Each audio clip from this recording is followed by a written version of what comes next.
This is WYMT Mountain Sports, your home for the Kentucky Wildcats and local high school sports. The UK Hoops team knows its destination in the SEC tournament, but first, one last regular season game against South Carolina, of course the top team in the conference and second-ranked squad in America. No easy task on Senior Day in Lexington, UK, paying tribute to the four seniors.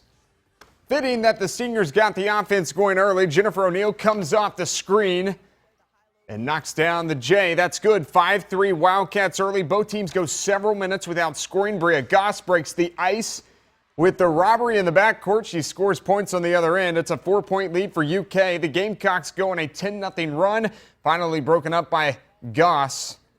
She finished with 6. Cats within 4. UK would take the lead back on the Kyvan Gooden-Rogers 3-ball. And then following on a miss on the other end, Lene Harper going coast to coast to extend the Kentucky lead to 3. Harper with 7 on the game. Wildcats closed the half on a 6-0 run. Michaela Epps from the corner. And then with under 10 seconds to play, O'Neal with the strip and Asia Bishop with the points. Wildcats led at the half by 5, and check out the scoreboard. The women pull off the upset. Kentucky will be the 6th seed at this week's SEC tournament and will play Thursday night at 9:30. Jennifer O'Neal and Michaela Epps scored 22 second-half points in that game in the win. Meanwhile, the top-ranked basketball Cats win again. Nothing new, right? But the program is 2 wins away now from finishing the regular season with a perfect record. Kentucky moves to 29-0 with a win over number 18 Arkansas Saturday, outscoring the Razorbacks 40-24 in the paint and holding them to 37% shooting. Kentucky has now held its opponents to an average of 34.4% for the season. Check this out. That's on pace to be the lowest opponent field goal percentage in a single season since the adoption of the three-point line in 1986. Oh yeah, as you're seeing here, offensively, the Cats score 84 in the win. This was a different game for us. We wanted to score 100 points because of how they play. We knew we could shoot quickly. Well, then we will. There are other games you're going to have to hold it a little bit and grind it out, but not this game. The other thing I wanted is I keep telling them, you got to be willing to risk. Go make plays. So you're going to turn it over some, but go do the things you're working on every day in practice. Includes Willie and Trey and Dakari and Carl and all those guys. Kentucky heads to Athens to play Georgia for a second time this year. The first time the two met, the Cats beat the Bulldogs by 11 in Lexington. 9 p.m. tip-off on Tuesday night. Live coverage of the game on ESPN. More ping pong balls drawed today. The last region in our coverage area to draw for boys and girls region tournament seeding, the 13th.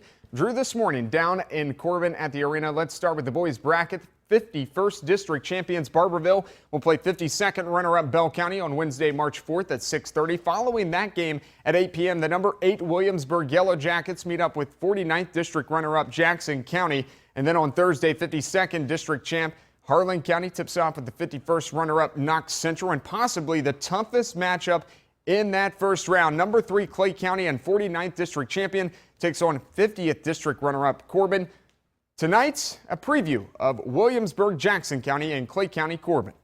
Each game you got to come and play. I mean, and that's why we're looking at it. The draw to us was really, it's important, but, we're just looking at how we're playing and trying to go out each night and perform. Jackson County has a great team. There's a lot of good teams in this tournament.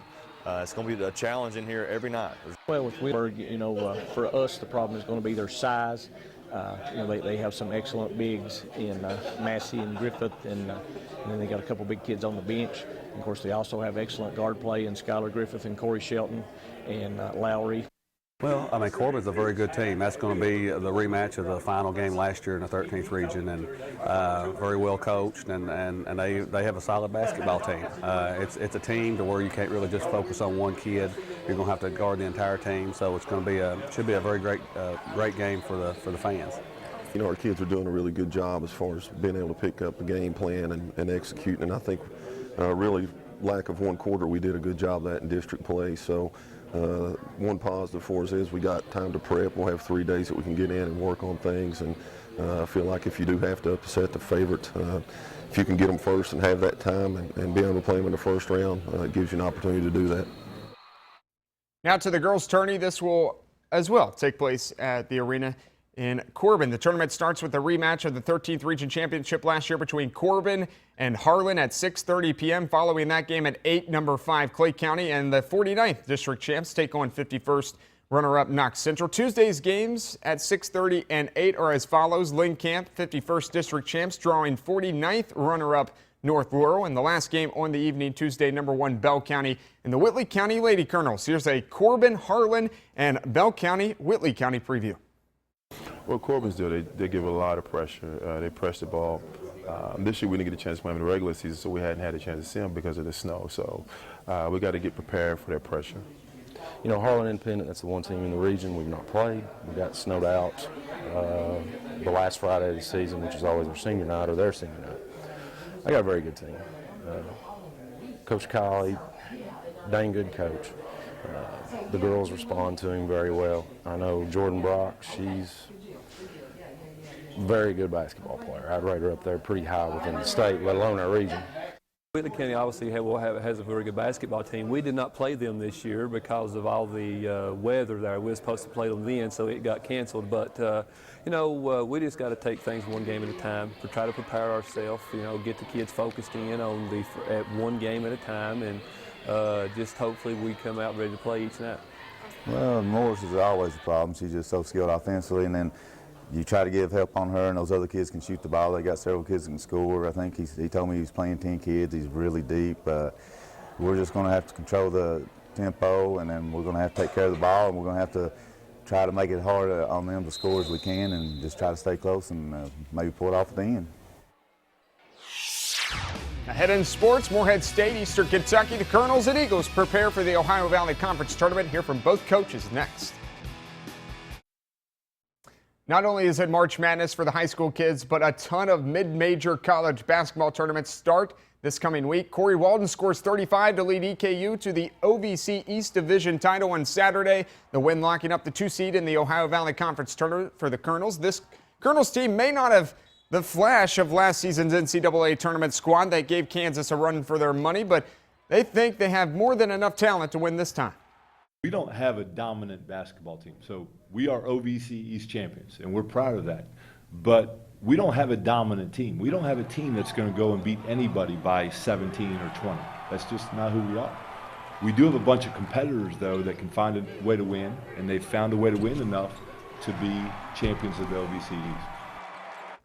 All right, right behind EKU in the conference are these guys, the Morehead State Eagles, and the men are playing well at a good time. The Eagles have won 8 of 11, including a 32-point win Saturday night. Morehead is the 5 seed.